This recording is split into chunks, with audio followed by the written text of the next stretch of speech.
Hello there everybody and welcome back to the channel and happy Thanksgiving. This video was supposed to come out on Halloween, but I got really tired for like 2 weeks after making all those October videos, so why not put it out on Thanksgiving? So if you are spending time with some family today and now you've got a moment to watch a video, here I am. And you know what? If you don't have anyone to hang out with today and you're alone, that's also okay. We can hang out together and we can talk about Berserk. Specifically the 1997 anime produced by OLM. Berserk has always been a series that intrigued me. Even before I really got into anime or manga, I think it speaks to the series' ability to transcend its own medium and enter the wider array of pop culture. Is it as popular as Pokemon or DBZ? No, but among those who enjoy the horror and dark fantasy niche, it's a popular favorite. Kentaro Miura, God rest his soul, was an amazing artist, and he produced art that was both beautiful and horrifying. And while the story appears to be about a hardened mercenary that is 99% edge from the outside, Berserk is actually known for being a deep and emotional tale with characters that have more depth than the casual reader would expect. As far as my personal experience with the series goes, I would say that I'm a pretty casual fan of Berserk. I've seen the 97 series once before and the Golden Age OVAs a few times, but I've only read the first 5 or 6 volumes of the manga, which is actually something I'm working through right now. So, just to set your expectations, if you've never seen the channel before, I'm not a Berserk lore master or anything. We're just gonna go through the anime's story together and talk about the plot. Like a discussion with your friend that tells you about their favorite anime for 30 minutes to an hour and doesn't let you say a word the entire time. So, spoiler warning for the 1997 anime.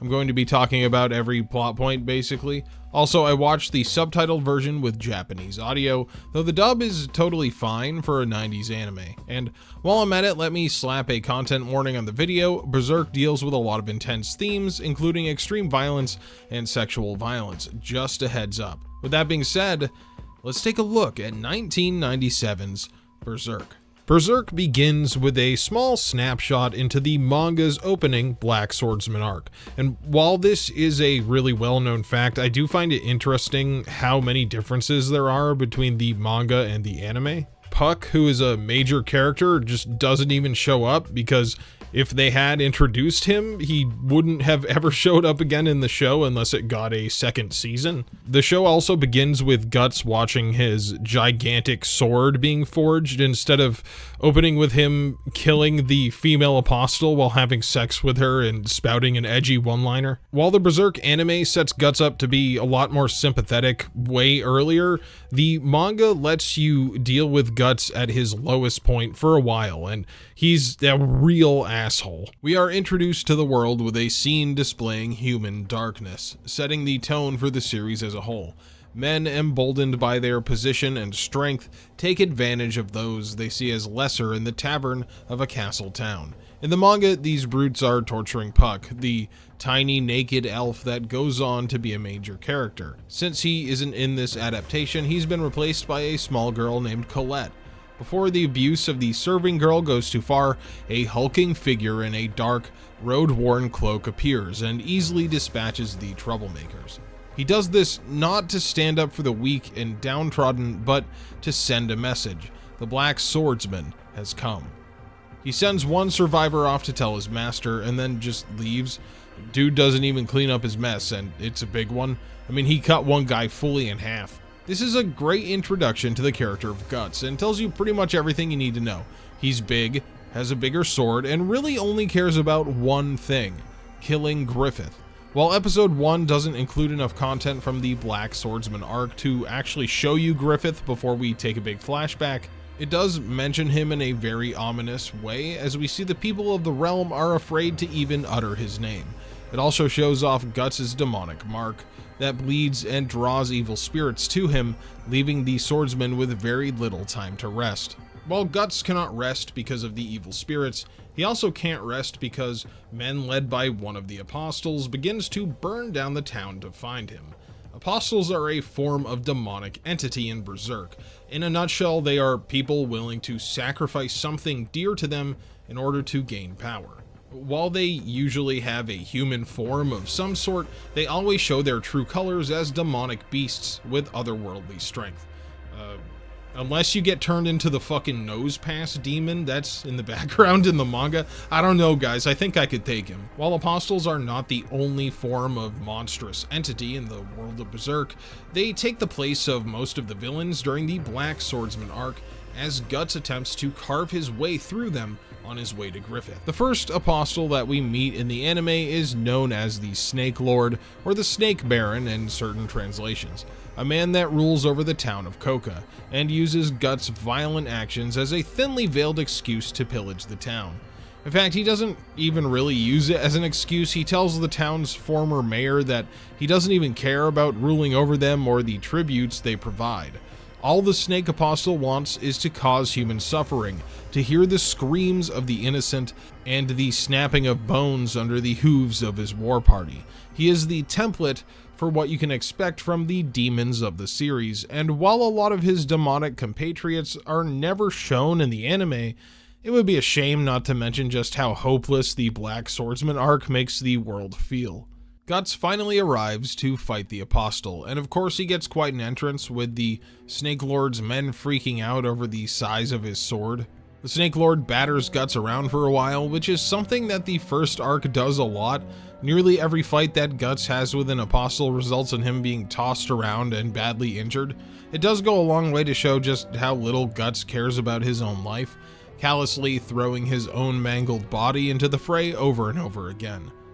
In the fight with the Snake Lord, he uses this to great effect, appearing defeated only to reveal that he has a literal hand cannon that is powerful enough to blow away an Apostle. This leaves the Snake Lord open to being cut in half with the Dragon Slayer. Guts then takes his time torturing the demon, making him understand the pain that meek humans can inflict, finally taking a small red orb off his body. We then get a really cool transition as the anime flashes back to a much younger and inexperienced Guts. Episode 2 takes us into the Golden Age arc, which the anime will spend the rest of its runtime covering. While the Black Swordsman arc showed the world as dark and full of demons, the Golden Age shows the world in a calmer state, where while there is a lot of violence, it's mostly done by other humans. This doesn't make the catastrophe any better for the small folk, though, as the Kingdom of Midland is embroiled in a 100-year war against the Tudor Empire. Guts works as a young traveling mercenary, and while his sword is big, it's no Dragon Slayer. He also has an intact arm and eyeball, so no crossbow or hand cannon, which it really is a shame we didn't get to see that more in this series. Guts earns his meals fighting as a freelancer, a job in high demand in the war-torn Kingdom of Midland. Guts proves his worth by killing the towering Basuzo during battle, and he does it in a way that puts his own body at severe risk, having his head almost cut off.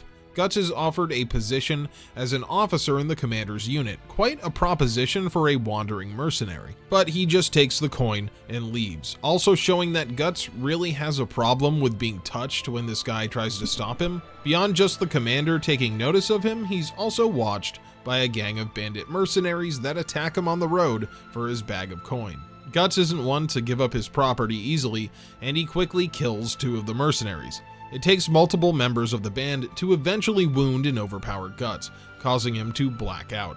He has a crazy fever dream while he's knocked out, where he runs from a huge monster, frantically asking his old mentor Gambino for help, only to be told that Guts is guilty of killing him. Yeah, they layer on Guts' backstory pretty quickly, and while it is a bit different in the anime for some pretty understandable reasons, I'll get into it more in a bit.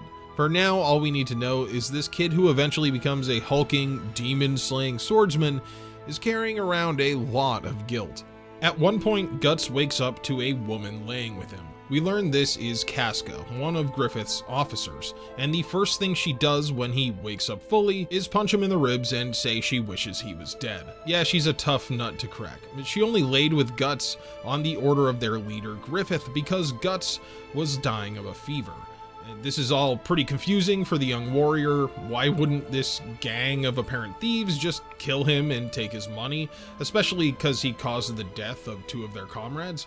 Well, apparently it's because once Griffith sees something he wants, he'll stop at nothing to obtain it. He watched Guts fight Basuzo, and then he was impressed by his fight against the attackers led by Corcus.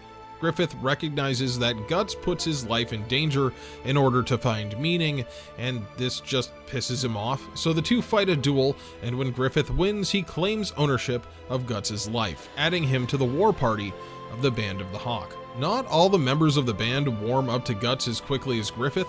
For one, Casca is still incredibly cold to him, mostly out of jealousy that Griffith has taken special interest in him. Corcus is openly hostile, being the commander of the 2 men Guts killed. He even plots to kill Guts in his sleep, but Corcus and his men are scared off by Casca. Casca reminds them that Griffith's decisions are absolute, and going against them means death. Guts is soon put through his first battle and is assigned to the Hawk's rear guard during a night raid on an enemy camp. He's surprised at how well the Band of the Hawk works together. It's here that Griffith really endears himself to Guts for the first time, as he returns personally to the rear to assist Guts and put himself in danger.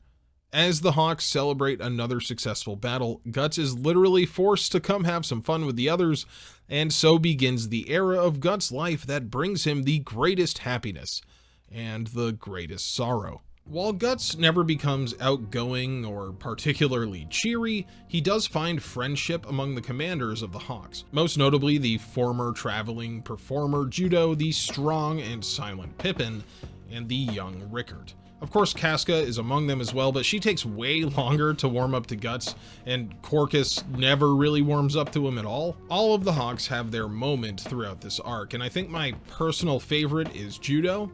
He really comes in clutch in a few moments throughout the Golden Age, and it's hard not to like him. Judo tells Guts that the reason the Band of the Hawk works so cohesively is because of Griffith. Griffith is a man that the rest of the members of the band put up on a pedestal. To them, he is a shining example of a man that compromises nothing to achieve his own dream, and the rest of the company believe in him just as much. Judo promises Guts that he will find a place that he belongs, as long as he follows Griffith. Guts goes to speak with his new leader and immediately gets into a naked splash fight with him. Griffith treats Guts as more than a mere soldier, often acting as a very close friend towards him, and at points you even question if Griffith's feelings for Guts are more than platonic. This is a subject that not only causes the ultimate climax of the arc, but also influences Guts' relationship with characters like Casca, who desperately want Senpai Griffith's attention and harbor resentment towards Guts for being Griffith's special little guy.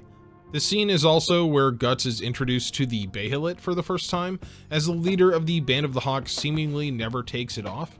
Guts is taken aback by its disturbing appearance and the fact that the object seems to sort of be alive.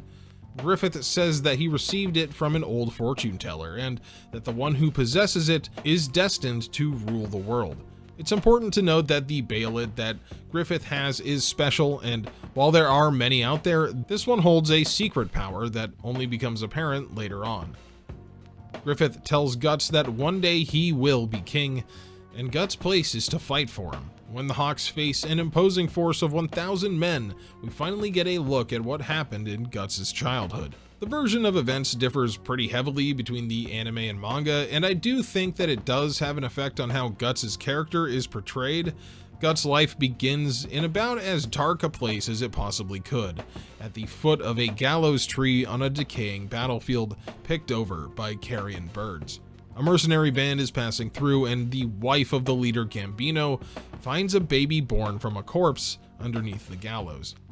Gambino's wife, Shisu, keeps the child as her own, and while Gambino does not consider him a son, he does raise Guts within the mercenary company, teaching him how to look out for himself, and most importantly, kill. Shisu comes down with a sickness and passes away, and in his grief, Gambino blames Guts, saying that the sickness was probably caused by the bad luck of having a corpse child around. Gambino becomes more and more angry and bitter, and once he becomes injured in battle and gets a limp, he starts using Guts as a scapegoat for all the shitty things that have ever happened to him. He attempts to kill Guts in the middle of the night, only for Guts to mortally wound him in self-defense and have to flee the camp. In the present day, Guts wonders if he's actually changed at all, or if he still just kills to survive. In the manga, not only do all of those events with Gambino happen, but the mercenary leader also sells Guts to a disgusting fuck named Donovan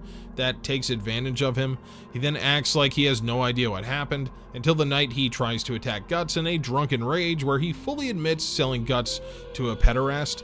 While the version of events in the anime served their purpose totally fine, I do think the full account from the manga definitely hits harder. It does further explain Guts' hatred of people touching him and his reluctance to show any sort of intimacy with his comrades. In the present day, we see Guts is promoted to the Raider Commander of the Band of the Hawk, and he goes on to fight for the realm of Midland for 3 years. And this time, the company gains a reputation as an invincible army on the battlefield, and we see how effective they are when they first go to battle against the Tudor's Black Ram Knights. Guts has grown quite a reputation for himself within the Band of the Hawk, being an incredibly popular captain of the Raider unit. He's well liked by the men that serve under him, especially the few named Raider characters like Gaston. I really do wish we got more time in the anime with the Raiders. But just because Guts has the loyalty of his men doesn't mean that he is loved by the other division captains. At least Corcus doesn't want to outright kill him anymore. Casca refers to him as a mad dog that doesn't care about the lives of his men, as he continuously fights recklessly.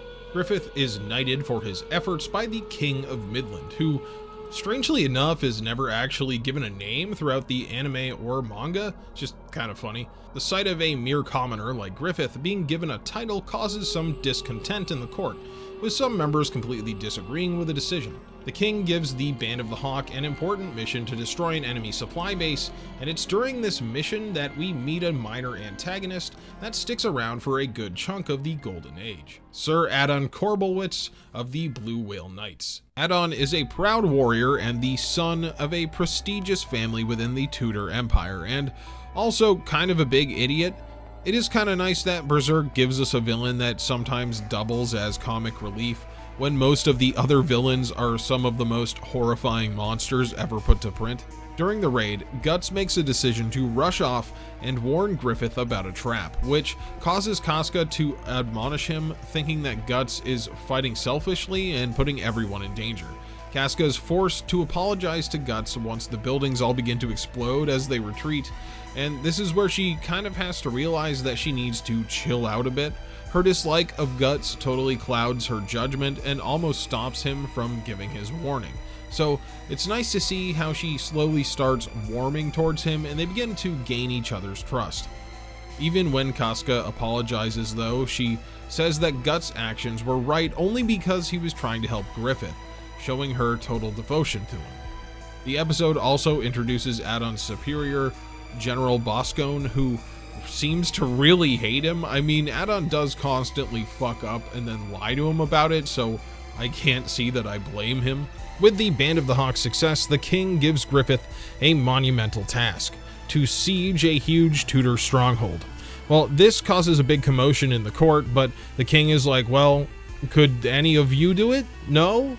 They shut the fuck up. And while the king may have faith in them, that does not mean that things go easily. During the siege, Griffith gets word that Guts and his raiders are hitting a snag while sieging the keep. We learn from Judo that there is an infamous warrior that has been seen among the Tudor ranks, known as Zod the Immortal. Zod's legend precedes him, and there are rumors saying that he's stalked the battlefield for over 900 years.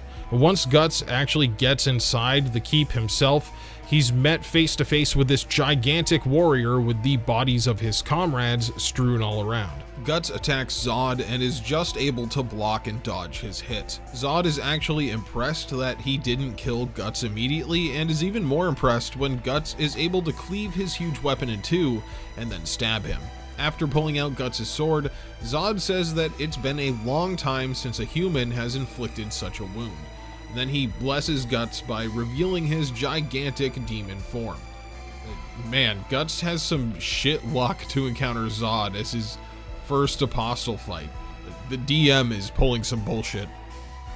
Zod's apostle form is my favorite of all the apostles. It really is a simple design. I mean, it's a fairly standard big Balrog style demon, but Zod gets plenty of time in the manga to aura farm, so it doesn't really matter. Besides, sometimes the simplest designs are the best. Now that Zod is in his true form, he bats Guts away with a single strike. Guts tries to put up a fight, but this is not the black swordsman from the intro chapters and episodes, and there's no way that Guts stands a chance. To be fair though, even if this was black swordsman arc Guts, Zod would still probably work him over, but that's an argument you can get your fill of on plenty of power scaling forums if you want to rip your hair out. Just as Guts is about to be crushed by Zod's immense strength, Griffith himself arrives with a contingent of crossbow-wielding soldiers. Even though Griffith orders his men to retreat upon seeing Zod, they fight anyway, and even though Griffith and Guts attack the beast together, their combined strength is not enough. Griffith is knocked out and about to be killed by Zod, but once the Apostle sees the Bahamut, he relents, telling Guts that when Griffith's ambition crumbles, he will meet his death. Zod takes his leave, leaving Guts to think about his words, and to face the angered Casca, who blames him for Griffith's injuries. While the Band of the Hawk took more losses than they ever have before, and their leader was injured, they still took the Tudor castle. As such, Griffith is showered with a bunch of prestige, and there are rumors in the court that he's going to be promoted once again. Guts initially tries to go and see the wounded Griffith directly, but all of his time is being taken up by these hoity-toity court nobles. Griffith later comes to see him instead, and they have a conversation that sticks with Guts for a very long time. He asks Griffith why he would risk his life for a single soldier such as Guts, and Griffith just, instead of answering him directly, says like, are you just gonna ask me every time I decide to risk my life for you?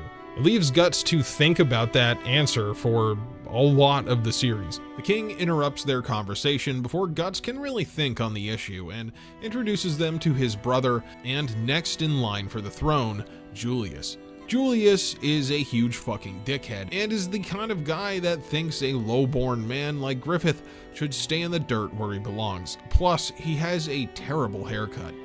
Along with Julius and the king is the young Princess Charlotte, who rarely leaves the palace. As the group leaves, Charlotte trips and Griffith dashingly catches her, beginning a long-lasting infatuation that will end up just about as well as you might think it will. Also, Julius runs back and slaps Griffith in the face for touching the princess. Dick. Later that night, Guts thinks on Griffith's words about risking his life, and while Guts doesn't know if wielding his sword for another man's dream is the right answer, he decides to put his all into his position in the Band of the Hawk. Once Griffith is back on his feet, the Hawks are sent on another mission to take Fort Brax from the Tudor army. Sir Adon and his Blue Whale Knights are on the receiving end of another beating, and this time it's thanks to Guts and his raiders sneaking through the back and launching a surprise attack. Adon escapes on a flimsy raft with some of his men clinging on for dear life, but he finds himself in nearly as hostile a situation as the general tells him that this was his last screw-up. As a reward for another successful battle, Griffith is made a count by the King of Midland, much to Julius's discontent. There's this bald egg-looking guy named Minister Foss that needles Julius's sour mood, saying that the Hawks have been chosen to accompany the king as an honor guard during the annual royal hunt. Julius gets super pissed. This is normally the duty of the White Dragon Knights, and he gets even more pissed off when Foss says that if Griffith keeps going as he is, he might be made a general one day.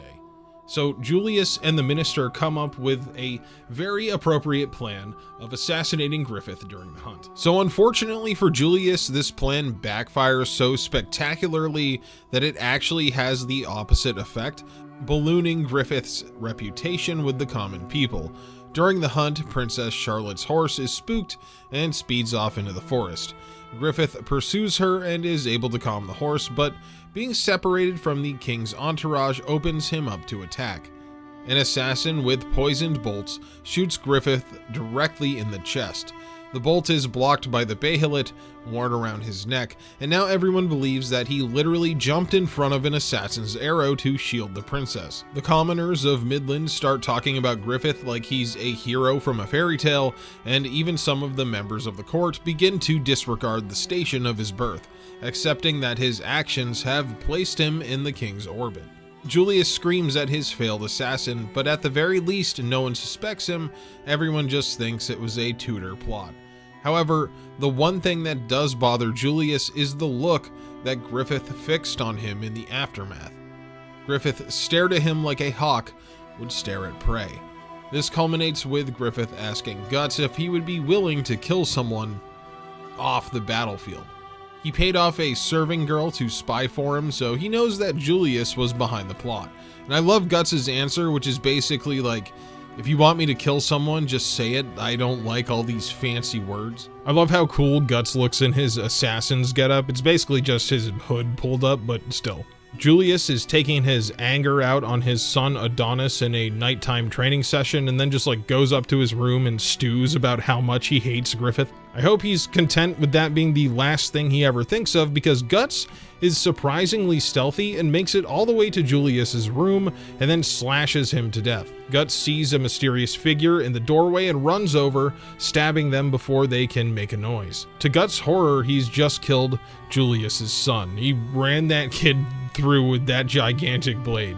You know, that's just one more body stacked in the wake of Griffith's dream. Luckily, this was not an auto-fail stealth mission, so Guts is able to kill his way out of Julius's estate and escape through the sewer. A wounded Guts goes directly to find Griffith, learning that he's attending an evening party for Princess Charlotte. Guts and Casca come across him in the gardens and overhear his conversation with the princess.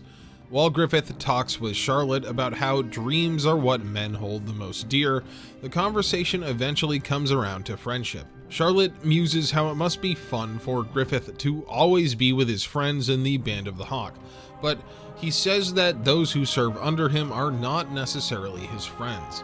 He says, in order to be a true friend, you have to be someone's equal. You cannot be a man's equal if you cling to their dream and not your own.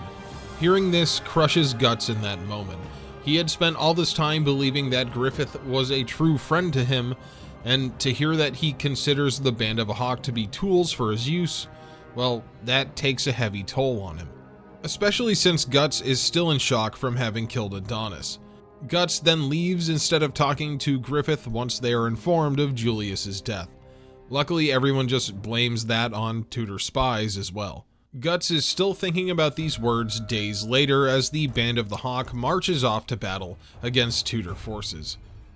The Tudors are led once more by Adon, who hopes to win back some of the clout with General Buscone. Unfortunately for him, Guts starts carving his way through the Blue Whale Knights pretty much single-handedly. Adon thinks that fighting Casca might be an easier bet as he pushes her up to the edge of a cliff. Guts arrives and stops Adon from killing her, but he has to worry about Casca nearly passing out. This is pretty out of character for her, and now Guts is between Adon and a pretty big drop.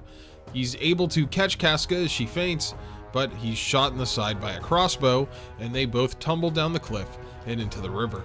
Guts drags Casca into a cave after pulling the bolt out of his side. He finds Casca has a fever and gasp! It's the worst thing that could have possibly happened. It's her time of the month. Guts can't afford to light a fire for warmth, so the two have to cuddle together and hope that the Tudors don't find them. Of course, once Casca wakes up, she yells at Guts and kicks him out of the cave, and once Guts gets her to finally stop arguing, she bemoans the fact that she didn't ask to be born a woman, remembering Adon's words about her only gaining her position by sleeping with Griffith. We get a Casca backstory flashback when Guts asks her why she joined the Hawks, and we see that Griffith saved her from a lust-filled nobleman when she was just a girl. Afterward, she chose to follow Griffith and believe in his dream. She goes into how, for her, Griffith is like a miracle and tells a story of how he once bought these poor child slaves from a terrible noble. These kids became apprentice soldiers, and after the death of one of them in an unnamed battle, Griffith began to subtly change. Casca tells Guts of a time when the band was desperately low on money, and Griffith prostituted himself to a noble in secret in order to obtain funds. Griffith says that the lives of those who serve under him is not his responsibility. He attempts to act aloof and detached, but is desperate not to lose any more soldiers. His grief twists into a burning desire to see his dream of a utopian kingdom fulfilled, as he believes that this is all he can do for the dead he leaves in his wake. Casca tells Guts that she wants to live her life as Griffith's sword, to dedicate herself to Griffith's dream, and when he risks his life for Guts, well, it's not just risking his own life, but that dream that so many cling to as well. That's why Casca is so hard on Guts. The two hear Tudor soldiers approaching their hiding place and decide that they need to leave after nightfall.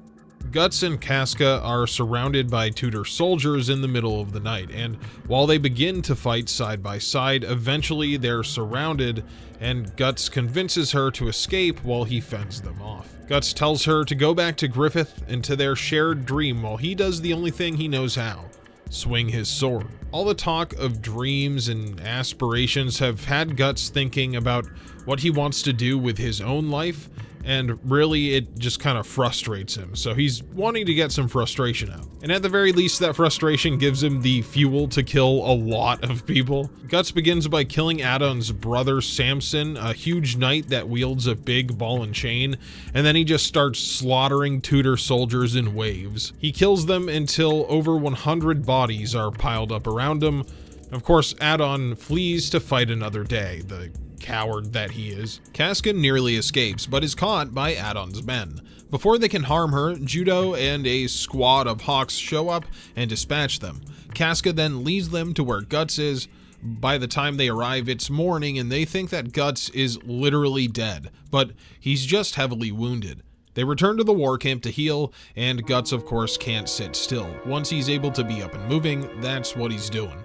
Casca finds Guts on the hill overlooking the camp in one of the most beautiful scenes in the show, between the music and chill-ass visuals.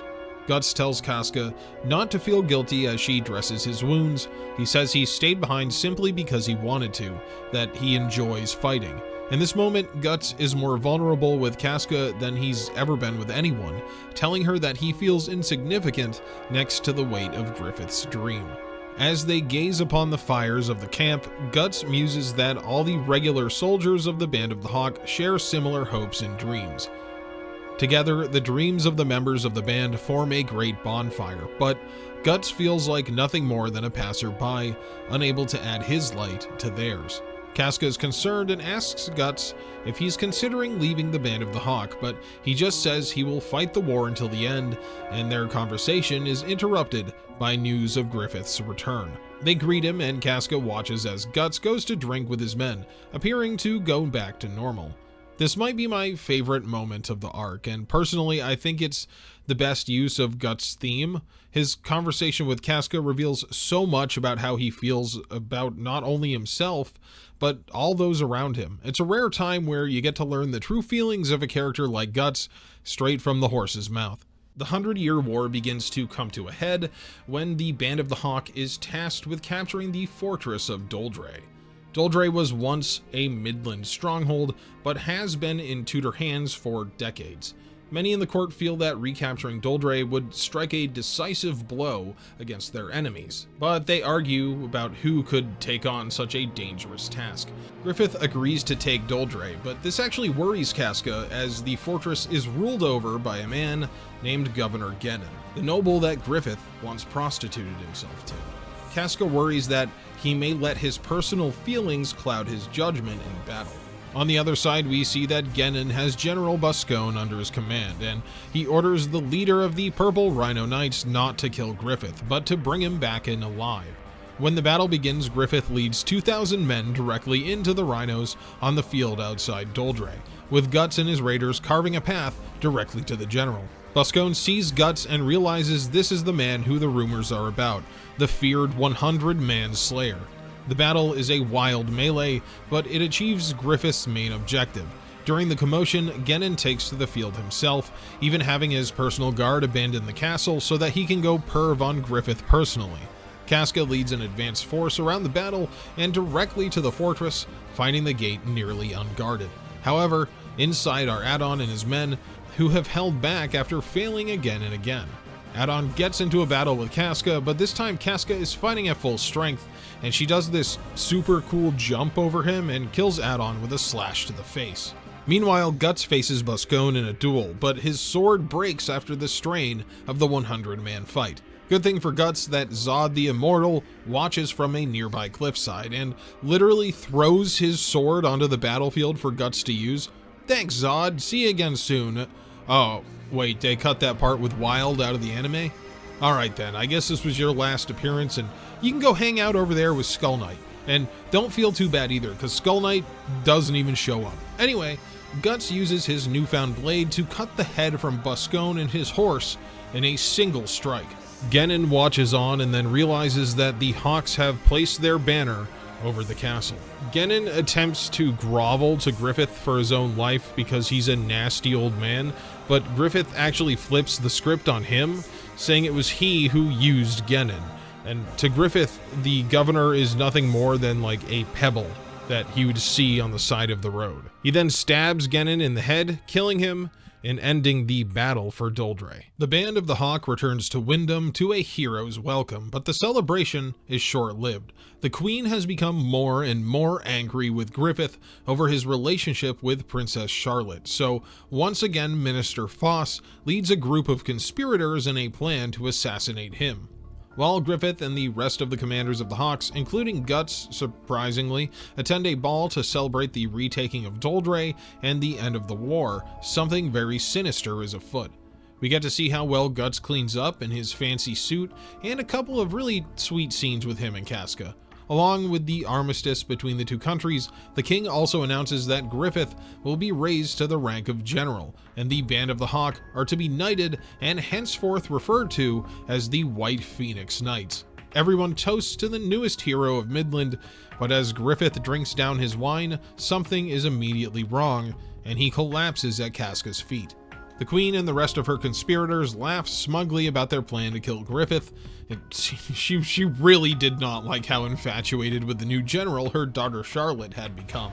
Everyone celebrates except Minister Foss, who's been sweating profusely all episode, and when he excuses himself from the Queen's tower, it is revealed that he's been working with Griffith pretty much since Julius was killed. Well, not really working for him, more being blackmailed. Griffith knew about the poison and took a special concoction that just knocked him out. And the funny thing is that Griffith didn't know any of the details of the plot. He just figured that, Julius tried to assassinate him once and that wouldn't be the only attempt.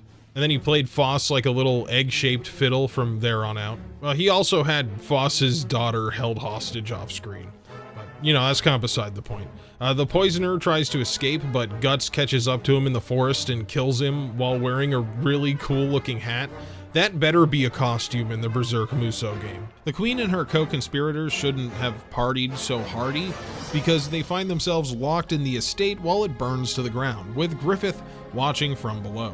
This also gets blamed on Tudor spies, which is a lie that is really coming in clutch for Griffith during this entire arc. Griffith asks Guts if he thinks he's a vile man, having Guts kill so many people off the battlefield, but Guts just tells him to shut up as long as he's advancing his dream. He should do whatever it takes. While time goes on and Griffith attends the Queen's funeral, Guts decides that his time fighting for another man's dream has come to an end. To consider himself a true equal and friend to Griffith, he leaves his armor and broken sword behind and leaves without saying goodbye to anyone. Of course, Casca sees Guts leaving and goes to confront him, running off to tell Griffith. On a snow-covered hill outside the town, all the Hawks commanders gather, and Griffith asks Guts if he's really leaving, saying that he'll have to win his freedom with a duel. This time, the duel does not go how Griffith wants. In fact, it is barely a fight, which I actually really like. Instead of a long, drawn-out duel that ends up in punches like their first encounter, this ultimate test of skill only lasts for a single strike. Guts cuts Griffith's sword in two and stops just short of cutting the man himself in half. While Guts is worried about Griffith, he reassures himself by thinking that he'll pick up and move on like nothing ever happened. But for Griffith, the loss of Guts is an insurmountable roadblock that he was never prepared to face. Griffith's ego is bruised by this loss, and while he exhibits chivalrous values publicly, Griffith is definitely controlling and vindictive. When Griffith told Guts that he owned him, it wasn't a turn of phrase, so the fact that something is now out of Griffith's control contributes to how his mask is nearly shattered in that moment. But more than his ego is taking a hit. The loss of Guts is literally like Griffith losing a loved one. Guts is the one person that can make Griffith forget his dream, the one person who makes Griffith actually feel whole, and now he's walking away. This drives Griffith to make a rash decision. That night, under the cover of a heavy storm, he goes to Princess Charlotte's bedchamber and forces himself upon her. Though, I mean, she's fairly okay with it after they get started. Like, she kind of has like a big thing for him.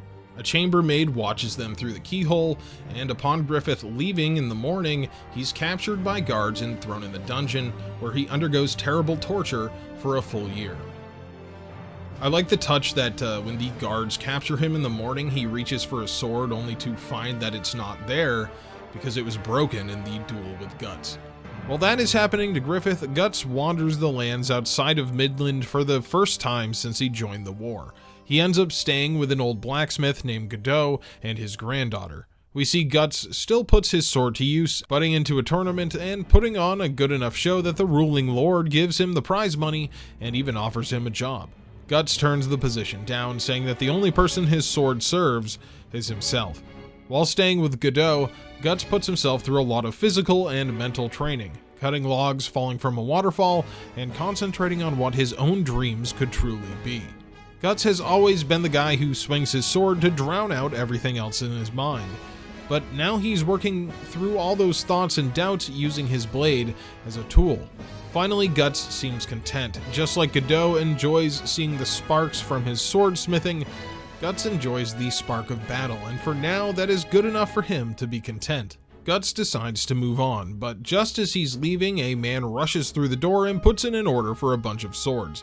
He tells them that a group of notorious bandits are hiding in the mountains just over the border, so a bunch of guys are going to go round them up for the reward. Guts questions the man and finds out that the bandits are none other than the remnants of the Band of the Hawk, who have been made outlaws after a quote-unquote uprising in the capital 1 year ago.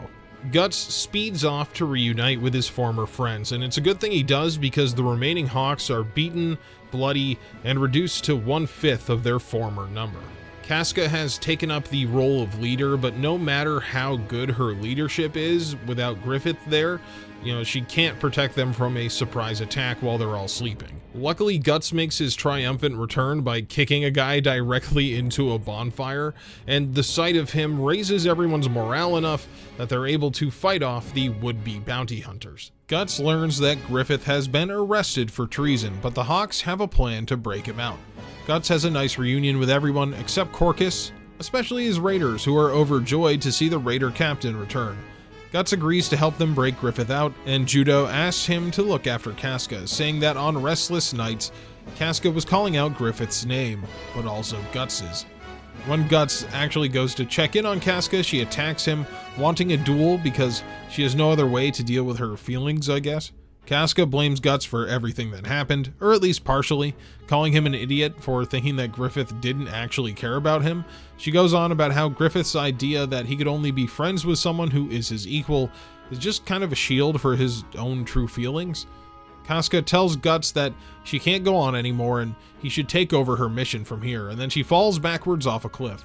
Guts saves her once again, and she calls him an idiot for always getting hurt for her, and finally their sexual tension couldn't get any thicker, and they bang in the forest. Casca asks Guts to stay with the Band of the Hawk after they rescue Griffith, but he declines. However, Guts finally admits his inner feelings for her and says that she should come with him after the job is done. As the remnants of the Band of the Hawk set out on their final mission to rescue their leader, we see something very ominous in the forest. The Snake Apostle scares off some poor woodcutters, and we see the crimson Behelit that Griffith never let leave his side flow down the river. While the Hawks have been evading Midland's authorities, and Guts has been finding himself in the wilderness, Griffith has sat in Windham Dungeon for a full year. Confinement wasn't enough of a punishment for Griffith's crime, so he's undergone horrible torture, including his tendons being cut so he cannot run away or ever wield a sword again. His body is emaciated and skeletal, his skin being flayed and scalded, even his tongue being cut out. Griffith's war helm is the only clothing he's allowed in his imprisonment as a form of mockery. The only thing sustaining Griffith during his torture and keeping him alive are the thoughts of his dream and thoughts of Guts. His thoughts of Guts have gone from love to rage and betrayal, believing him to be responsible for all that has befallen the former leader of the Hawks. As Griffith's despair deepens, he has a vision of a nasty little demon creature coming into his cell through a grate in the wall. And then through the opening, he sees strange otherworldly figures who beckon him to join them and call him their kin. A group of the Hawks' strongest fighters, including Guts, Casca, Judo, and Pippin, infiltrate the prison through a secret passage in Windham's cemetery that they learn about from one of their contacts in the castle. It seems that Princess Charlotte has been working covertly to free Griffith, as she never wanted him locked away in the first place. When they finally make it to Griffith's cell, Guts is shocked to see his condition, even telling the others not to approach. Griffith attempts to strangle Guts, but he's so weak that Guts doesn't even know what he's trying to do, and when Griffith sees the genuine pity and regret in Guts' eyes, he gives up. The horrible circumstance actually gives way to one of the funniest deaths in the entire anime though, as the group is locked in the cell by the king's torturer, and he starts to gloat about how strong the door is and how he's just gonna leave them there. I guess he didn't expect Guts to literally just run through the door and impale him, throwing his nearly bisected body down the open pit in the prison's center. The Hawks fight their way down the prison tower with the crippled Griffith in tow. Man, you'd think the guards and soldiers would know not to underestimate them. The commander even tells his men that Guts slaying 100 men single-handed is just a myth that was blown out of proportion during the war. But that doesn't help when he busts out the door accompanied by the flying, bloodied bodies of their former comrades. That commander then gets his head cut off too. Guess that's what you get for talking shit to a dude whose scabbard makes him look like he has a devil tail. Guts and the others meet up with their group and acquire horses and a cart to escape with Griffith. During their escape, Griffith's cart speeds away in an attempt to outrun Midland's army, but they're overrun by the leader of the military unit, and then he holds Griffith up on a hill and shows everyone his condition and gloats about how Griffith will never lead them again. He gloats a bit too much though, because he gives Guts enough time to run up the hill and impale him, and then all of the Hawks escape. They're all shocked at Griffith's condition, as a lot of them thought that they'd be able to bust him out of prison and he'd go right back to being their leader. And now when they stop to rest, they all have to think about what are they going to do.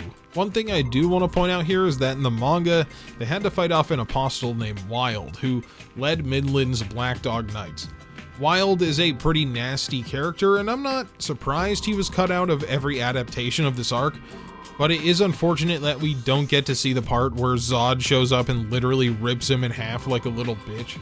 Anyway, Casca admits to Guts that she needs someone to cling to, and he embraces her. They're within sight of Griffith, who's watching them, and you can just see in his eyes that he's smoldering with rage. At this point, everything has been ripped away from him.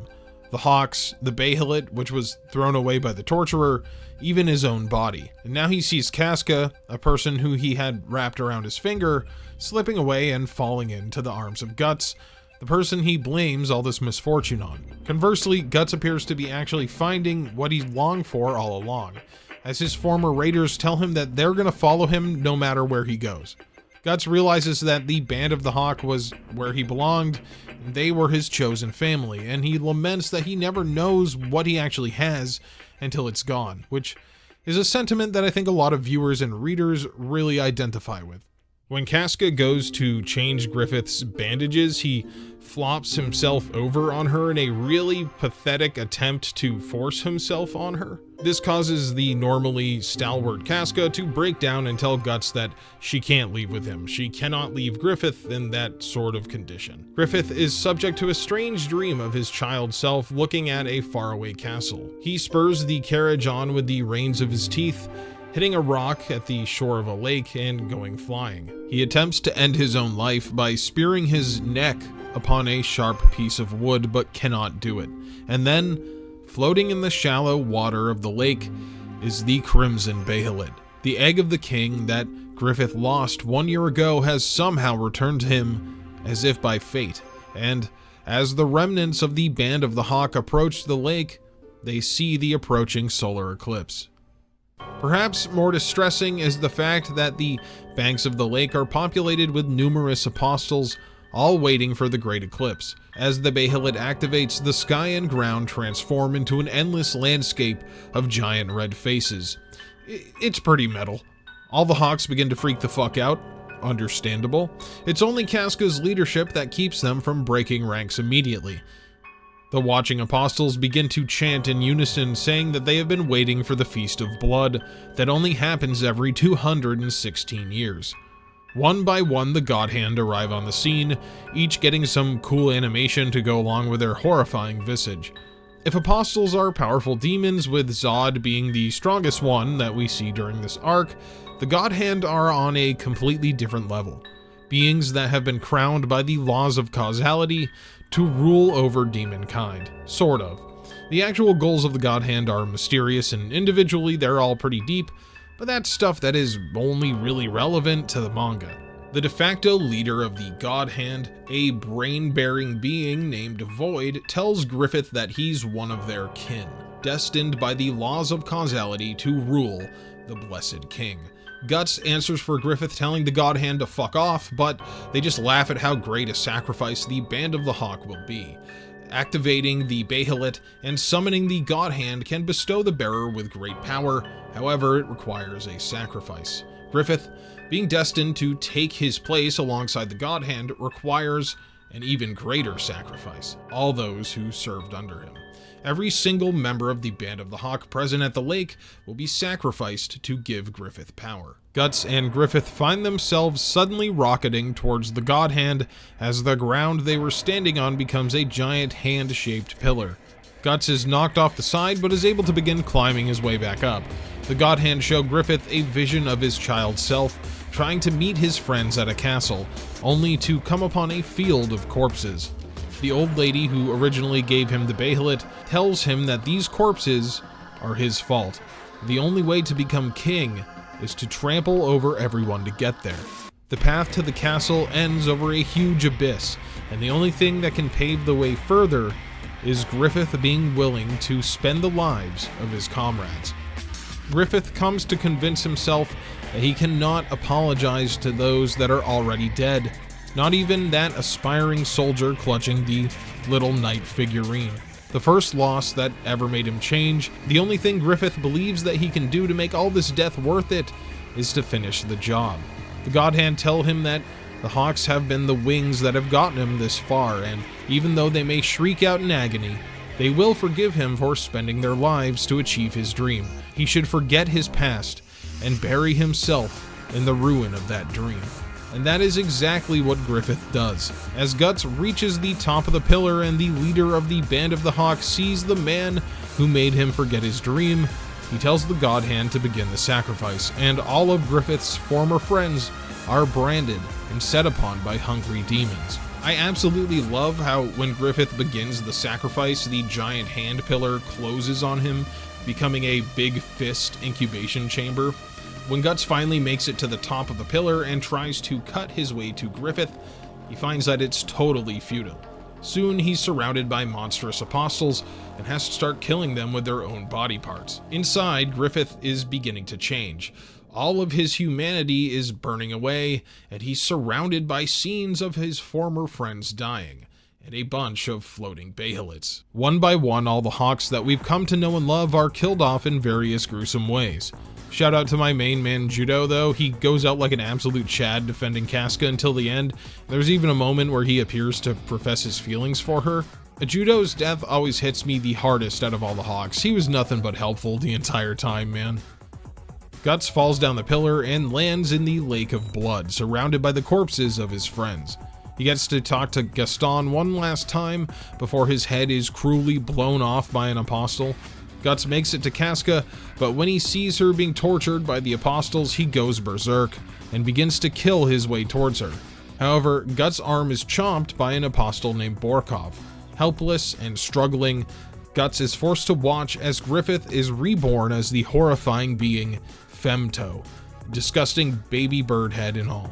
Femto is like a dark, twisted reflection of the chivalrous visage of Griffith, and he swoops down to do one of the biggest acts of betrayal in anime history. With Guts being held down and forced to watch, Femto begins to rape Casca in front of him, never breaking eye contact with that demonic hawk-like stare. Guts loses himself to his rage, goring off his own arm with his broken blade, which is one of the most brutal things in the entire anime. And while Guts is willing to cast aside his own body for a chance at Griffith, it isn't enough, as he's held down by apostles, forced to watch, and losing an eye in the process.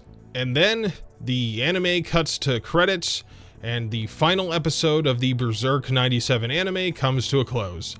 Wow, what a fucking ending, huh?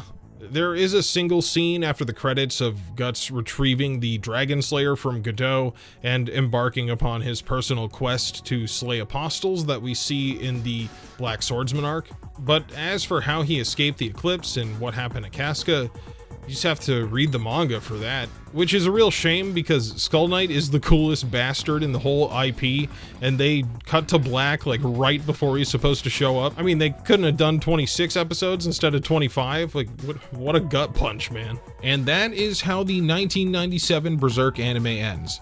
Now, there are arguments to be made for finding this ending to be good or bad. I honestly think it was just generally a bad idea, and if I had only seen this with no prior knowledge of the series, I'd probably be mad. On the other hand, it is incredibly memorable in just how fucking bleak and unheroic it is. Overall, though, I think the 97 show is more than the sum of its parts. While it is a common criticism that the show relies too heavily on panning over still shots, I actually don't find it too egregious. At the very least, the art for these stills is really goddamn good, often taking on a watercolor style or attempting to ape the manga panels directly. On top of the hand-drawn art that I really think is timeless, and it owes that to Miura's style, the music is still used to this day, and for good reason. I mean, I've heard Guts' theme in TikTok memes. How many songs from a nearly 30-year-old anime do you hear in that context? I know that, at least for me, there's something about this old anime that's just timeless, so I really can't pretend to be unbiased, and since the story of Berserk means a lot to me, I just don't really care about this show's flaws. So if you saw Berserk before reading the manga, what did you think of the end? And all these years later, after the passing of its creator, what makes Berserk such a timeless piece of art? For me, I think it's because Berserk is absolutely willing to embrace the darkest parts of what a human can do, but it never really gives up hope or the ability for the characters to fight for their own future. It may seem like it at times, but in Berserk, there's always some hope right around the corner. So, I want to thank you all for watching, and I will see you again soon.